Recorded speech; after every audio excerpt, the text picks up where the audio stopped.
To me, Wang Keiying was Wang Feihong. It's the same person. He's just playing a fatherly figure. So I look at that as, and what is, Wang Feihong? Wang Feihong is a symbol of a very typical fatherly, elderly Chinese figure, right? With Confucius beliefs, with a little bit of Taoism, Buddhism, very traditional Chinese man, righteousness and all that, And the vortex for the character of Wang Feihong is just, he's the master of martial arts. Wang Keiying the same way, I mean, I basically just kind of walked in with the playing that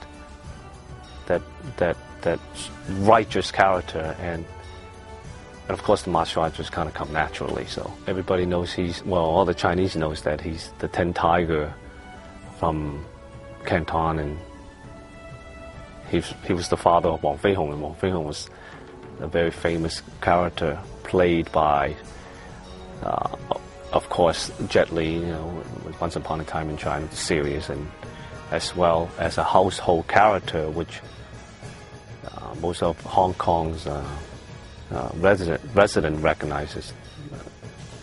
The Aguan Dat Heng, all the over hundreds or so of black and white movies. So it was already a household name.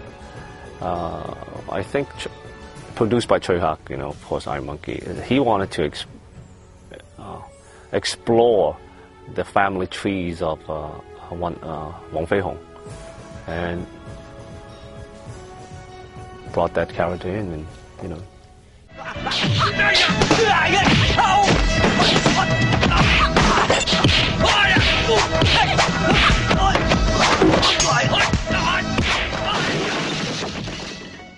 Tsui Hark wanted to add refreshing elements for that character, because that character was such an important character that if you're just going to cast a typical male boy, then you are running into either a very good martial arts young kid, but without the purity or the freshness of how a young boy should look. So therefore, he wanted a female martial artist kid to play the young Wang Feihong.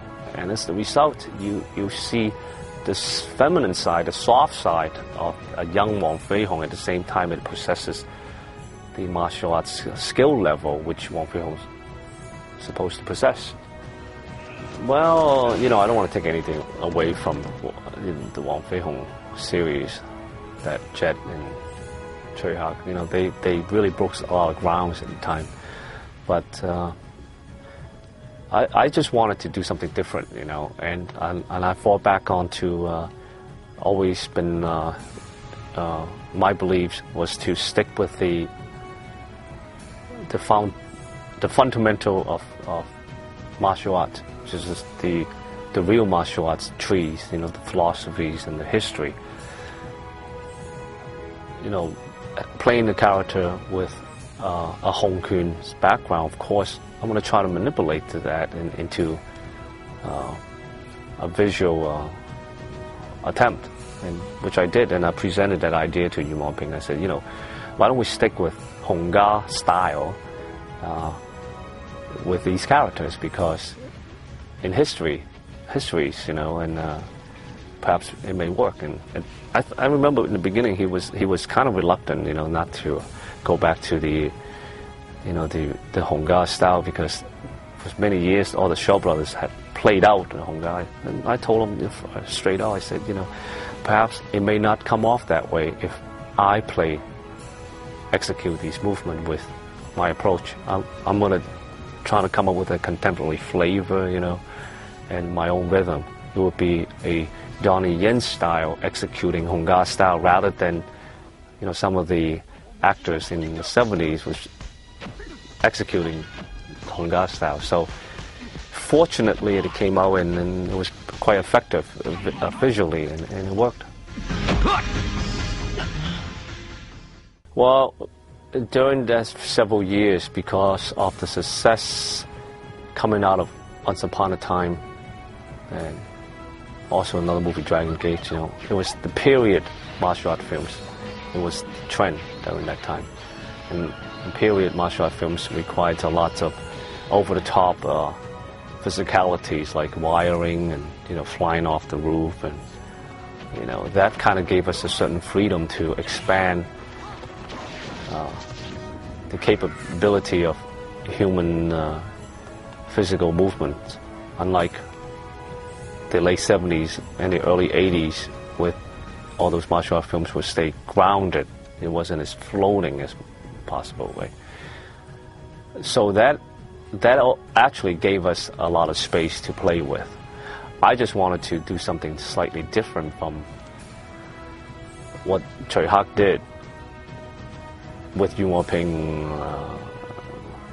in Once Upon a Time series, with what the character Jet Li played, Mo Fei Hong, you know, with the shadow legs, with the wire, and with different cuts. You know, I kind of wanted to play something that, again, you know, stick to the basic of martial arts, but with obviously with a film language approach. You know, and that particular shot was, of course, framed down and speeded up, and, you know, we shot that in 16 frames per second. I think a couple of takes took down to 14 frames per second, just to gives it that over-the-top cinematic effect. But at the same time, it stuck to the martial arts, true martial arts approach. You know, you saw the shots. The shot was one take, and you know, seeing the character actually kicking multiple kicks, you know, into a shadowless approach, right, with multiple kicks, and that was the approach, you know, and it worked. You know.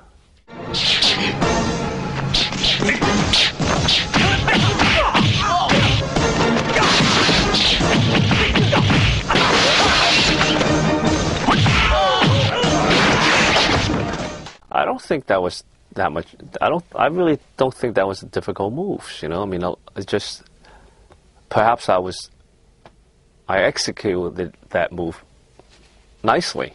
So, and you shot it properly, and it came out quite stunning. But I think a lot of martial arts could do it. And it wasn't that difficult, you know. I mean, perhaps some of the other actor couldn't do it, but, you know, it wasn't that difficult, you know. I mean, I did in Thai Cage 1 or 2, or was it in Line of Duty? Thai Cage 2, I did it, you know. I mean,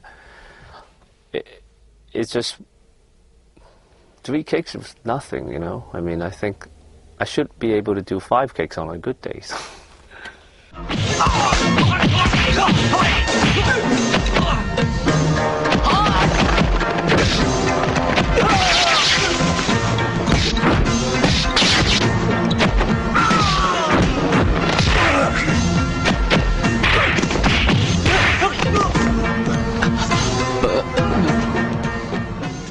Filmmaking is a trend.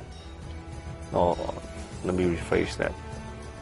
I think film genre is the trend, right? I think it just so happened recently because of the Hollywoods, some of the successful Hong Kong films were introduced to Hollywood with highlighting wireworks. So therefore, it turned into, okay, Hong Kong films is all wireworks. You know, I mean, they call it wire food. Truthfully, Hong Kong actions have a diversity of styles of action interpretation. It's funny how Yuen Woo-ping was always known for his solid martial arts